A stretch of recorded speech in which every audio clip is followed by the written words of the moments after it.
dust on here. That's better, you can see me now.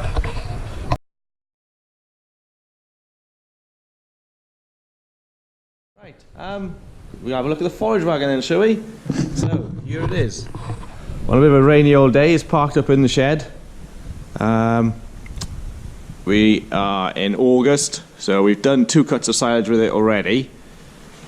First cut was mid-May, second cut end of June, beginning July, I think we did it. Strautmann Gigavatez 2 is the model. It's 2013. No, it's not 13. It's older than that. It's 13 years old. Sorry. Yeah. So that make it 2007 machine or 2006 machine. It is. So it's got a bit of age about it. Done a lot of work, but it's been well looked after by its previous owner. Those of you that follow me on Snapchat will have seen that we had the pickup reel off.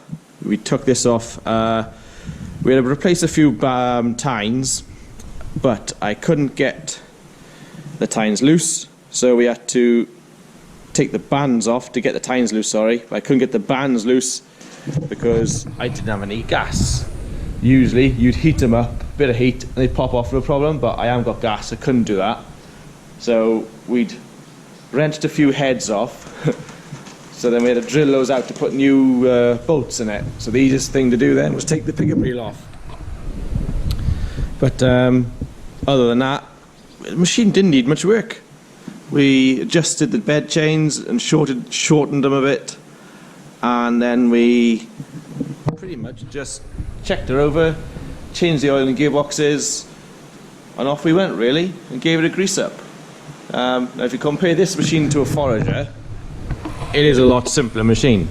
We've got greasers on the shaft, couple on the side for the pickup, then there's one big right angle gearbox in here that takes the power from the shaft across to a big gearbox on the side here that sort of slows the power down, speed down I should say, from 1,000 to whatever speed the rotor goes, I'm not sure now.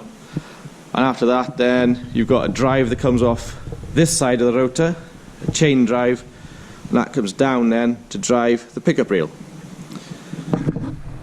That's about all the drives it's got on it. Yeah, okay, some bits are going to be expensive if they go wrong, but there's a lot less to go wrong than on a chopper. So the machine in operation, you have your pickup reel going. So once it's picked it up, this rotor then is going round towards you. These fingers then catch hold of the grass, take it through, and there are knives that stick in from behind then, and it takes the grass through and takes it up through the knives. And that's how she chops the grass. Right, yeah, so that's how it chops the grass, and after it's chopped it goes up into the box.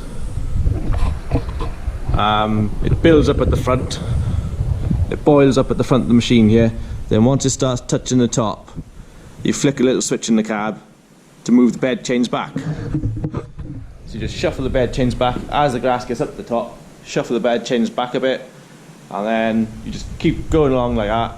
And then there's a sensor on the back that tells you once the grass is touching the back door, you can only go about another 50, 60 yards, meters, whatever, and then your box is full. And it's time to go and tip then.